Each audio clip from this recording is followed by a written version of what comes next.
관자재 보살, 불법을 닦는 수행자가 행심 반야 바라밀 다시 아주 깊은 청정한 지혜를 펼치면 조견 오온 개공, 오온이 모두 공임을 이해하고 도일체 고액, 모든 고통과 재난을 해탈한다.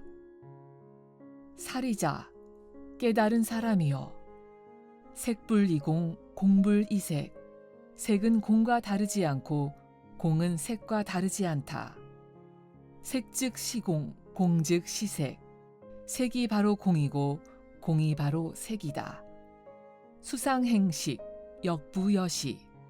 느낌, 생각, 행동, 의식 또한 이와 같다. 다음 구절은 사리자, 지제 법공상. 여기서 법은 세상의 자연법칙을 뜻합니다. 그것이 법입니다. 계속해서 사리자를 설명하고 있죠. 지제 법공상.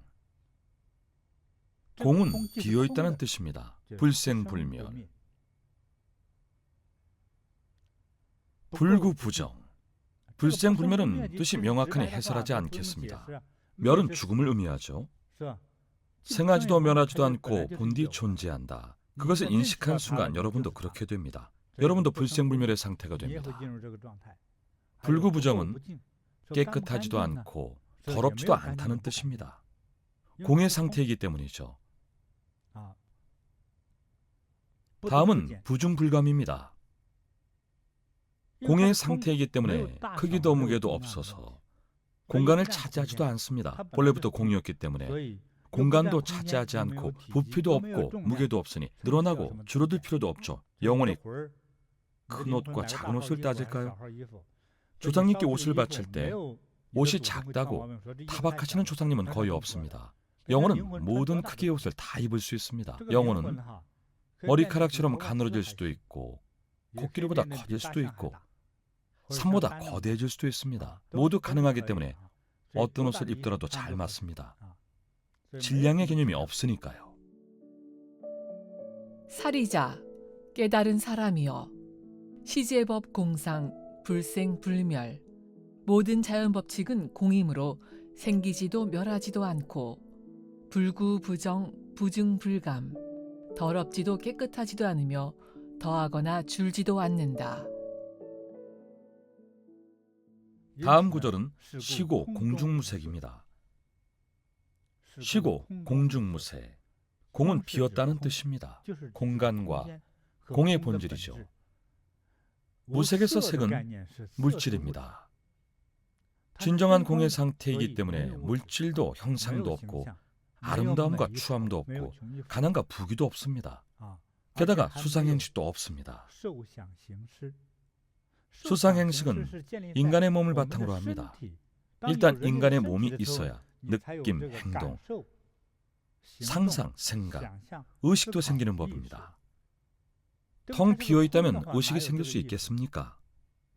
깨달은 사람이라면 의식이 있다 하더라도 그 의식을 약화시켜야 합니다. 보고 들은 것이 대부분 허상이기 때문입니다. 이것이 무수상행식입니다.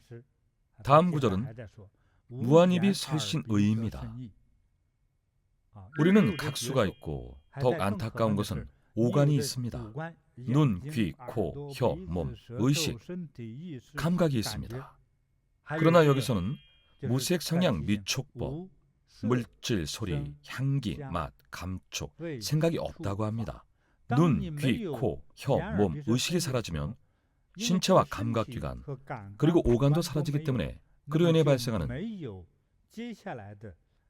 색깔, 물질, 소리, 향과 맛, 감각, 느낌도 모두 사라집니다. 구체적인 생명에 대한 집착이 없어지고 감각이 없어지고 오간이 없어지고 신체가 없는 상태, 이런 상태에 이르러야 자신을 가로막는 장애물이 사라지고 잘못된 길로 이끄는 감각도 사라집니다. 시고 공중무색, 공의 상태에서는 어떠한 물질도 없다. 무수 상행식, 감각, 생각, 행동, 의식도 없고 무한 입이 설신의, 눈, 귀, 코, 입, 몸, 뜻도 없으며 무색 성향 미촉법, 물질, 소리, 냄새, 맛, 감각, 생각도 없다. 나아가 무한계, 더 나아가 무의식계에 이릅니다. 무한계란 보이는 것, 우리의 모든 본능은 먼저 보이는 것, 그 다음은 듣는 것, 그리고 만지는 것에서 생깁니다. 무한계 내지 무의식계는 사고하는 것, 보는 것, 생각하는 것, 심지어 의식하는 것까지 결국 공으로 돌아가고 영으로 무로 돌아간다는 뜻입니다. 다음은 무무명입니다. 무명은 어리석음과 우매함입니다. 공의 상태가 되면 어리석음도 총명함도 사라집니다. 무명, 영무, 무명지는 현명함과 어리석음을 모두 철저하게 포함합니다. 현명함, 어리석음, 깨달음, 나아가 절대적인 어리석음과 현명함의 구분도 없어집니다. 지는 절대적이라는 뜻입니다. 전부라는 뜻이기도 하죠. 이것들은 모두 허이고 공입니다. 다음 구절입니다. 내지 무노사, 영무 노사진.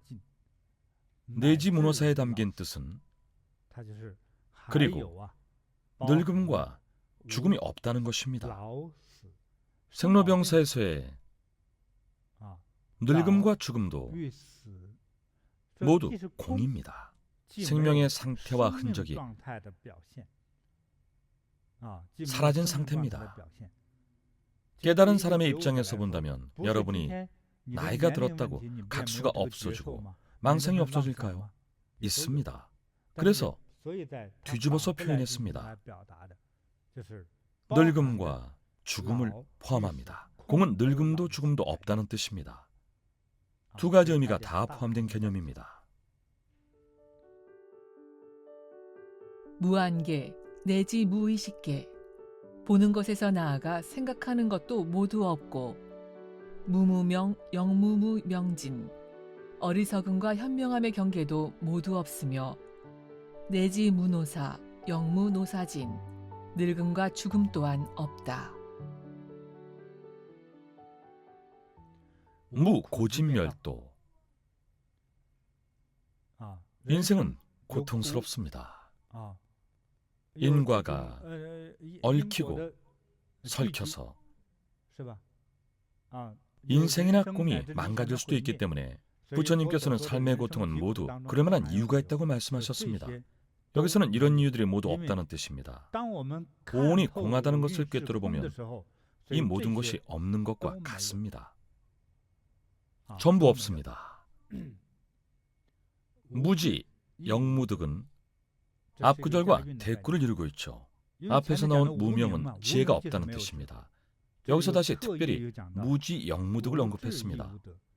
지는 지혜와 모든 지식을 뜻합니다. 지혜가 없으면 얻는 것이 없다. 이무소득고, 즉 얻는 것이 없다는 뜻입니다. 이미 얻은 것도 포함됩니다. 우리가 얻은 모든 감각, 느낌, 아름다움, 재물, 명예, 이익, 사랑, 미움, 감정 등 이 모든 것들이 포함됩니다. 모두 무로 돌아갑니다. 이해하시겠습니까? 이무소득고, 아무것도 얻은 것이 없고 아무것도 가진 것이 없기 때문에 보리살타가 됩니다. 보리살타는 수행에 정진하여 득도하고 도를 닦는 사람입니다. 무고진멸도, 무지역 무득, 인생의 괴로움, 번뇌, 그를 벗어나는 깨달음과 수행법 모두 없고 지혜가 없으니 얻는 것도 없다. 이무소듣고 보리살타. 아무것도 얻은 것이 없으므로 진정한 수행자이다. 의, 파냐, 바라밀, 다, 고. 의는 지키고 따른다는 뜻입니다. 지키고 따른다. 보리살타는 수행에 정진하며 도를 닦는 수행자들을 말합니다. 모든 것이 얻는 것도 없고 장애도 없기 때문에 수행에 정진하는 수행자들은 바냐, 바라밀다, 고를 따릅니다. 바냐는 이제 다들 아시죠? 바냐가 뭔지 말씀해 보세요. 청정한 지혜를 뜻합니다. 청정한 지혜의 법칙을 따랐기 때문에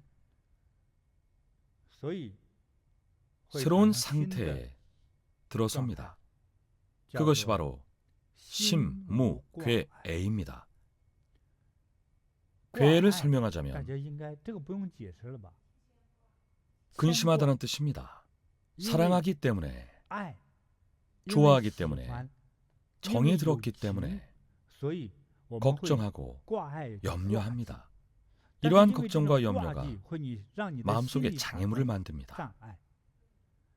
마음에 사랑과 감정이 생긴 사람은 그 사랑 때문에 마음에 장애가 생겨 마음이 불편합니다. 자녀들이 부모 곁을 떠나면 어릴 때부터 자녀를 오냐오냐 키운 부모들은 늘 자식 걱정을 안고 삽니다. 잘 지내고 있는지, 아프지는 않은지, 사기는 안 당했는지, 혹 무슨 일이 생길까 봐 늘 걱정하고 염려하죠. 사랑하기 때문에, 정이 들었기 때문에 걱정과 염려를 하는 장애가 생깁니다. 따라서 청정한 지혜를 따르면 청정한 지혜의 법칙에 따라 마음속 근심이 사라집니다. 이것이 심무괴애입니다. 여러분도 알다시피 우리가 바라고 얻는 모든 것은 최종적으로 깨달음과 해탈을 가로막는 장애가 됩니다. 우리가 그 모든 본질이 공이라는 사실을 꿰뚫어 봤기 때문에 걱정이 없습니다. 근심이 사라지고 걱정과 염려도 사라졌기 때문에 두려움도 없습니다. 어머니는 늘 자식을 걱정합니다. 여기는 날씨가 추운데 감기는 안 걸렸겠지? 날씨가 완전히 다른 곳에 사는데도 자식에 대한 정 때문에 이런 걱정이 생깁니다. 걱정은 근심을 낳고 근심은 공포를 낳습니다. 공포라는 말의 어감이 조금 무겁지만 심한 걱정이든 가벼운 걱정이든 모두 다 걱정입니다. 정이 깊을수록 걱정도 커집니다. 두 남녀가 서로 모르거나 친하지도 않고 사귀지도 않을 때는 같은 학교에 다녀도 서로 신경 쓰지 않습니다. 어떻게 살든 죽든 감기에 걸려 죽든 말든 나와는 무관하죠. 실제로 그렇습니다. 마음이 움직인 적이 없겠죠. 하지만 누군가의 소개로 두 사람이 연인이 된다면 답장이 10분만 늦어도 무슨 일이 생겼는지, 무사히 잘 있는지 걱정합니다. 방금 전 위층으로 올라갔는데 강도를 만난 것은 아닌지, 납치된 것은 아닌지, 엘리베이터가 고장나서 갇힌 것은 아닌지, 왜 답장이 없는지 걱정하죠. 서로 모를 때는 10년, 20년, 100년 넘게 답장 안 해도 아무런 걱정이 없습니다. 정이 들면 사랑의 감정이 생기고 그것이 더 커지면 걱정이 됩니다. 걱정의 느낌이 바로 공포입니다. 마음속에 공포가 생깁니다. 모든 것이 꿈속의 꿈이자 공속의 물거품에 불과한 허상임을 꿰뚫어보면 걱정이 사라지고 근심과 공포의 느낌도 사라집니다. 게다가 사물의 진상도 꿰뚫어볼 수 있습니다. 그 진상이라 함은 우리가 보는 것은 한낱 꿈에 불과하며 진짜 존재하는 것이 아니고 좋고 나쁜 것은 스스로 만들거나 결정할 수 있으며 실제 형상이 아니라는 사실입니다. 예를 들어 설명하자면 밀가루 한 덩이를 가져다 물을 조금 뿌리고 밀봉하면 온도 때문에 뜨거워지면서 발효가 되기 시작합니다. 발효균이 생긴 각설탕의 크기의 작은 밀가루 덩어리를 밀가루 반죽에 넣은 뒤 약간의 열을 가하면 사흘만 지나도 반죽이 크게 부풀어 올라서 만두나 찐빵을 만들 수 있습니다. 그 전과 비교해서 생각해보면 무에서 생겨난 것이나 다름없죠. 밀도, 밀가루도 5년 전에는 존재하지 않았습니다. 공에서 씨앗이 생겼고 그 씨앗이 결국 대량의 밀가루가 되었습니다. 그 밀가루를 발효시키고 나니 찐빵이나 부침개가 되고 왕만두가 되고 빵이 되었습니다. 하지만 그 본성은 공입니다. 이제 이해하셨죠? 제가 왜 이런 문구를 강조했겠습니까? 내 인생은 내가 만든다. 내 운명은 내가 만든다. 스스로를 다스릴 수 있기 때문이죠. 깨달음을 얻은 사람은 자신의 인생을 다스릴 수 있습니다. 이처럼 모든 것을 꿰뚫어보면 원리 전도 몽상, 즉 전도몽상에서 멀어질 수 있습니다. 물거품을 쫓는 데 집착하지 않고 향기로운 요기를 쫓거나 얼굴이 아름다운 귀신을 쫓는 데 집착하지 않습니다. 더 이상 공과 허상의 존재, 즉 전도몽상을 추구하지 않습니다. 오히려 멀어지고 개의치 않습니다. 진정으로 그 상태에 이르면 구경 열반에 들 수 있습니다.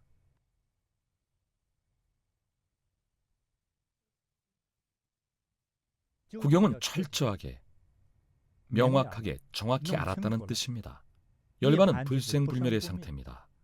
불생불멸은 죽음이 아닌 영혼을 의미합니다. 공과 같이 영혼이 존재한다는 뜻입니다. 선학에서도 공을 가장 큰 개념으로 설명합니다. 모든 것은 공으로부터 옵니다. 동시에 모든 것은 공을 통해 묘로 만들어집니다. 녹두 하나를 가져다 물을 붓고 온도를 맞춰주면 하루 만에 작은 싹을 틔웁니다. 그 녹두를 땅에 묻으면 3개월 후에는 꼬투리가 열리죠.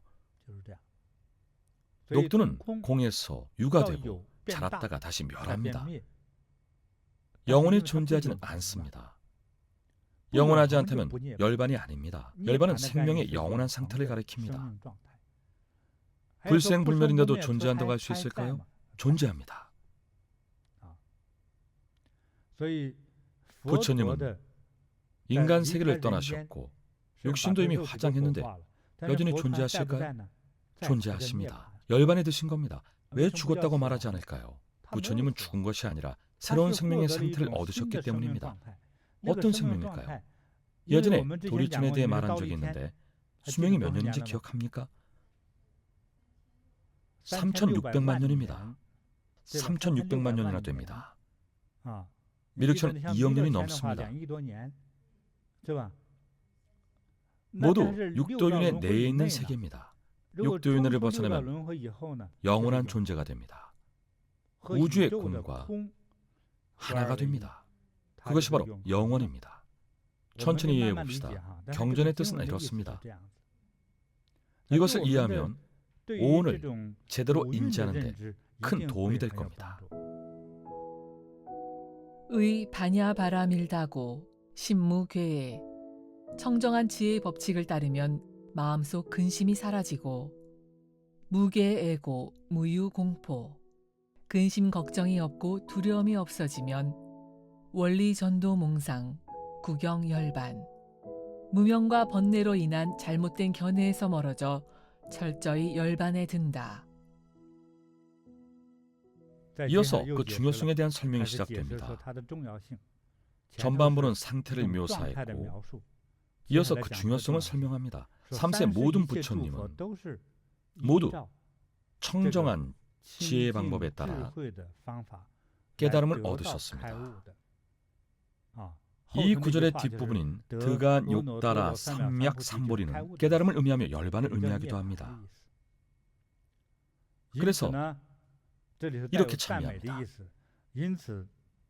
반야 바라밀다에 청정한 지혜의 방법을 따르면 시대 신주, 시대 명주, 시무상주, 시무 등등주가 됩니다. 이는 모두 찬미의 뜻입니다. 명확한 뜻이 있진 않고 그저 무한히 좋다는 뜻입니다. 모든 부처님이 이 과정을 통해 깨달음을 얻었기 때문입니다. 깨달음을 얻은 사람은 모두 이런 과정을 거쳤죠. 제법공생의 개념을 인식하고 비로소 깨달음을 얻었습니다. 오온치성은 분명히 멀리했고 오온조차 없습니다. 그 결과가 바로 시무등등주, 능제일체고 진실불허입니다. 괴로움을 없앨 수 있지만 그 핵심은 역시 공이라는 뜻입니다. 이제 공에 대해 아시겠죠? 생각을 깊이 해야만 합니다. 이것은 엄연한 진리입니다. 그리고 이것을 찬미하는 바라니가 있습니다. 아제 아제, 바라아제, 바라승아제, 보리, 사바하, 찬미의 다란이이기 때문에 굳이 설명하지는 않겠습니다. 다란이는 광명한 신과 부처님과 천신들과 서로 진동하고 소통하고 감응하고 찬미하고 가호를 내리는 구절입니다. 다란이를 염송하는 것은 인간과 하늘의 기쁨을 얻고 천령호법의 찬미를 통해 가호를 받는다는 의미입니다. 이렇게 찬미합니다. 마침내 무상정등 정각을 얻고 철저한 각성과 깨달음을 얻은 또 한 명의 사람이 나타났구나. 하늘에 있는 모든 신들과 함께 축하하고 찬미해야겠다. 영화처럼 표현하면 하늘에서 소녀들이 꽃을 뿌리고 아름다운 꽃송이가 떨어지면 신들이 내려와 새로운 성각자를 구경하는 장면입니다. 깨달음은 공인이 그만 쳐다보십시오. 그럴 순 없지. 아직 형상이 있으니 잘생겼는지 예쁜지 봐야겠다. 신들이 몰려와 찬미하고 감탄하며 가호를 내립니다. 이처럼 이 다란이는 찬미를 노래한다는 의미입니다. 반야심경에 대한 설명은 여기까지입니다. 반야심경에 대한 설명을 듣고 여러분 모두 오온을 더 깊이 이해하고 인식했기를 바랍니다. 선이나 불교를 공부할 때 반야심경을 제대로 이해했다면 거의 깨달은 것이나 다름없습니다. 이런 시청자분도 있을 겁니다. 수업을 정말 잘 들었고 정말 즐거웠습니다. 저는 잘 이해한 것 같은데 저도 깨달음을 얻은 걸까요? 각진 우리 법사, 이것도 깨달음일까요? 환희를 느낄까요? 환희를 느끼고 스스로 깨우쳤다 느끼면 깨달은 것입니다. 초기 부처님 시기였다면 미래 증과에 대한 수기를 내리셨을 겁니다. 이미 어떤가를 얻었는지 말씀하시죠. 견과, 나한과, 무아과, 인삼과 스스로도 분명 수기를 받았겠지만 지금 우리는 함부로 수기를 내릴 수 없습니다. 그것은 부처님의 관할이니까요. 진정으로 이치를 알았다면 수기 여부에 관계없이 깨달음을 얻은 것입니다. 수기를 받았든 안 받았든 장애를 받지 않고 속임수에 당하지 않습니다. 오온으로 인해 생기는 느낌은 사실 자신을 속입니다. 오온이 주는 장점은 당장 눈앞에 이익을 얻을 수 있고 재생 명리에 대한 욕망을 충족시켜준다는 점이지만 이 모든 것은 결국 없어집니다. 결국은 죽음으로 끝나지만 오온은 죽기 전까지 우리를 괴롭힙니다. 없어지기 전에, 즉 무가 되기 전에 나를 고통스럽게 하고 죽을 만큼 아프게 합니다. 의붓아들을 죽인 계모도 죽기 전까지 고통스러울까요? 감옥에 20년을 갇히느니 차라리 청살이 낫다고 생각했을 겁니다. 대부분 이렇습니다. 정말 괴롭습니다. 따라서 이런 이치를 이해했으면 그 이치를 천천히 체득하며 활용하는 법을 배우십시오. 자신의 정신적 깨달음을 통해 현실의 온갖 유혹과 시험 속에서 자신을 다스리십시오. 예리한 안목을 밝히어 천안을 크게 뜨고 요괴와 귀신들을 꿰뚫어 보십시오. 더 이상 자신을 괴롭히거나 같은 잘못을 반복하지 마십시오. 괜히 투자를 잘못해서 고생을 자초하지 마십시오.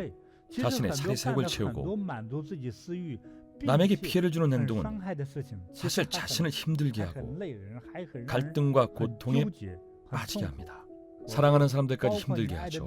사랑하면 염려하기 시작하고 염려하기 시작하면 긴장과 공포가 몰려옵니다. 사랑이 없다면 염려할 일도 없습니다. 악을 저지르면 어떻게 될까요? 사랑 때문이면 그나마 다행이지만 악을 저지르면 어떻게 될까요? 도둑은 경찰차 사이렌 소리에 벌벌 떱니다. 사이렌이 울리면 경찰차가 다가오는 것 같고 소리가 가까워지다가 내 뒤에서 딱 멈추는 듯하죠. 경찰들이 보면 고개를 숙이고 혹여 자신을 알아볼까 봐 눈도 못 마주칩니다. 부정한 짓을 저지른 사람은 늘 불안하죠. 늘 긴장과 두려움 속에 사는 사람들의 인생이 과연 행복할까요? 과연 자제로울까요? 이러한 상태를 모두 꿰뚫어보고 내려놔야만 진정한 자제로움을 얻습니다. 다시 반야심경의 첫 구조로 돌아가겠습니다. 관, 자제, 보살. 자제로움은 어떻게 얻습니까? 첫 구절에 정리되어 있죠.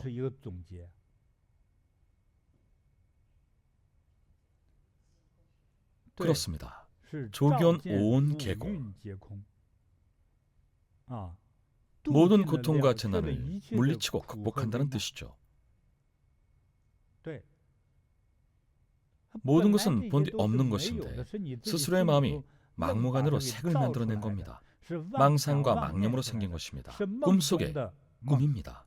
거짓되고 허황되며 원래부터 존재하지 않던 것입니다. 자신의 어떤 업력 때문에 망상과 집착이 생긴 겁니다.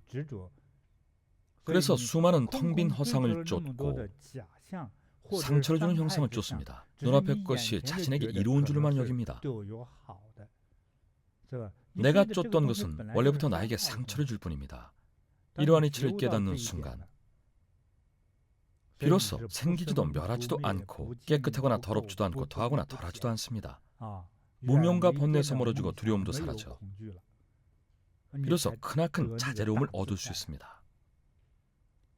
불교의 대자제 관음보살 조각상을 보면 누구나 환희와 찬탄을 느낍니다. 진정한 평안과 자제로움을 느끼죠. 자제란 무엇일까요? 간단히 말해서 안팎으로 걱정도 염려도 없고 욕심도 바람도 없고 두려움도 없고 잘못된 견해도 없는 상태가 자제로운 상태입니다. 예컨대 부자들은 혹시라도 돈을 잃을까 봐 2중 3중으로 자물쇠를 채웁니다. 하지만 승려는 가진 것이 없습니다. 초가집에 쪽문조차 없습니다. 도둑이 와도 집안에는 평범한 승려 한 명뿐이니 뭘 훔쳐가겠습니까? 그래서 집착과 망상이 없고 두려움도 없습니다. 큰 자제로움을 얻고자 한다면 먼저 꿰뚫어 본 후에 반드시 내려놔야 합니다. 반야심경에서 말하는 경지는 인생을 깨닫는 가장 높은 경지로 이해하면 됩니다. 설명을 듣기만 해도 누구나 얻을 수 있습니다. 하지만 어느 정도까지 얻고 활용할 수 있는지는 적응과 배움의 과정에 달렸습니다. 적응을 잘할수록 더 능숙하게 활용할 수 있습니다. 능숙하게 활용할 수 있게 되면 말 그대로 명실상부한 대자제한 보살이 될 수 있습니다. 그럼 오늘의 수업은 여기까지 하겠습니다. 여러분 모두 감사합니다. 관자재 보살, 불법을 닦는 수행자가 행심 반야 바라밀 다시 아주 깊은 청정한 지혜를 펼치면 조견 오온 개공, 오온이 모두 공임을 이해하고 도일체 고액, 모든 고통과 재난을 해탈한다. 사리자, 깨달은 사람이여. 색불이공, 공불이색. 색은 공과 다르지 않고 공은 색과 다르지 않다. 색즉 시공, 공즉 시색. 색이 바로 공이고 공이 바로 색이다. 수상행식, 역부여시. 느낌, 생각, 행동, 의식 또한 이와 같다. 사리자, 깨달은 사람이여. 시제법 공상, 불생불멸. 모든 자연법칙은 공이므로 생기지도 멸하지도 않고 불구부정, 부증불감. 더럽지도 깨끗하지도 않으며 더하거나 줄지도 않는다. 시고 공중무색. 공의 상태에서는 어떠한 물질도 없다. 무수 상행식. 감각, 생각, 행동, 의식도 없고 무한 입이 설신의. 눈, 귀, 코, 입, 몸, 뜻도 없으며 무색 성향 미촉법. 물질, 소리, 냄새, 맛, 감각, 생각도 없다. 무한계 내지 무의식계. 보는 것에서 나아가 생각하는 것도 모두 없고 무무명, 영무무명진. 어리석음과 현명함의 경계도 모두 없으며 내지 무노사, 영무노사진. 늙음과 죽음 또한 없다. 무고진멸도, 무지역 무득. 인생의 괴로움, 번뇌, 그를 벗어나는 깨달음과 수행법 모두 없고 지혜가 없으니 얻는 것도 없다. 이무소득고 보리살타. 아무것도 얻은 것이 없으므로 진정한 수행자이다. 의 반야바라밀다고 신무괴에. 청정한 지혜의 법칙을 따르면 마음속 근심이 사라지고 무계애고 무유공포. 근심 걱정이 없고 두려움이 없어지면 원리전도몽상, 구경열반. 무명과 번뇌로 인한 잘못된 견해에서 멀어져 철저히 열반에 든다. 삼세제불, 의 반야바라밀다고. 삼세의 모든 부처님께서 청정한 지혜를 따르고 득안욕따라 삼맥삼보리. 깨달음을 얻으셨으니 고지 반야바라밀다. 청정한 지혜는 시대신주, 시대명주. 신비하고 밝으며 시무상주, 시무등등주. 가장 높고 비할 바 없는 것이며 능제일체고 진실불어. 모든 고통을 없애주지만 사실은 공이다. 고설 반야바라밀다주. 청정한 지혜를 찬미하는 다라니. 즉설주알, 아제아제 바라아제, 바라승아제, 보리사바하.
아르레이하고 지금 50년 동안 살았으니까 아르레이하고 친구가 돼 있는데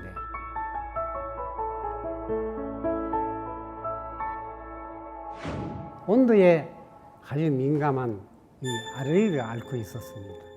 날씨가 20도 이하로 내려가면 콧물과 재채기가 계속 나는 겁니다.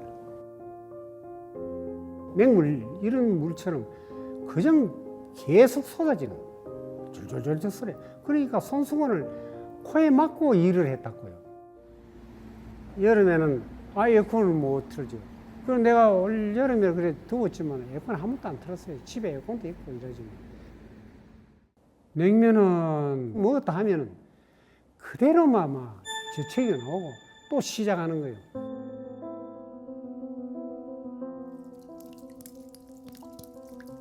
비가 올라오면 희한하게 안 하면 재채기를 해요, 그냥. 기침도 많이 하고, 콧물도 막. 그래서 약은 항시 가지고 다니고 이랬는데, 그거 먹으면 막 깨끗해요. 그 약을 먹으면은 정신이 좀 몽롱해지고, 위 궤양도 왔고, 역류성 식도염 또 그것도 왔고 알레르기가 내가 그게 발견된 거는 27, 8살 때 그때 발견된 거예요. 지금 현재 내가 77이니까 딱 50년 가까이.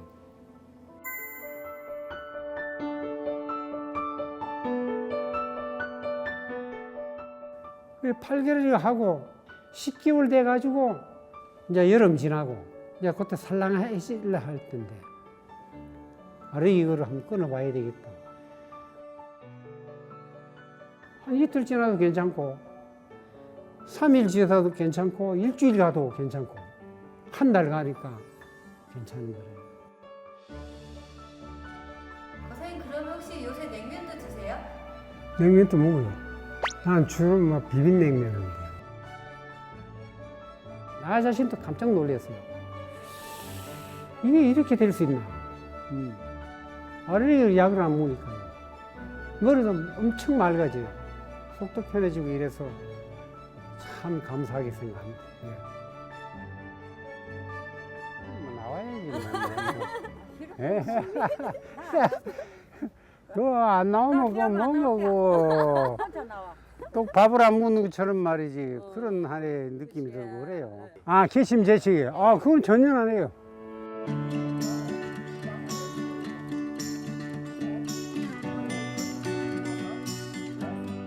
요사이는 아침에 일어나면 아주 뭔가 편안하고 상쾌합니다. 그런 한의 기분이 나를 자꾸 이렇게 진보시키는 것 같습니다.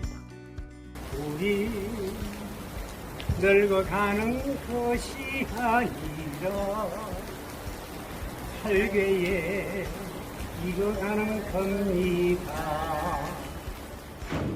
하늘이 내린 건지 어떻게 이어 왔는가 싶고 진북이 종사님 알은 걸 항상 감사하게 생각. 감사합니다.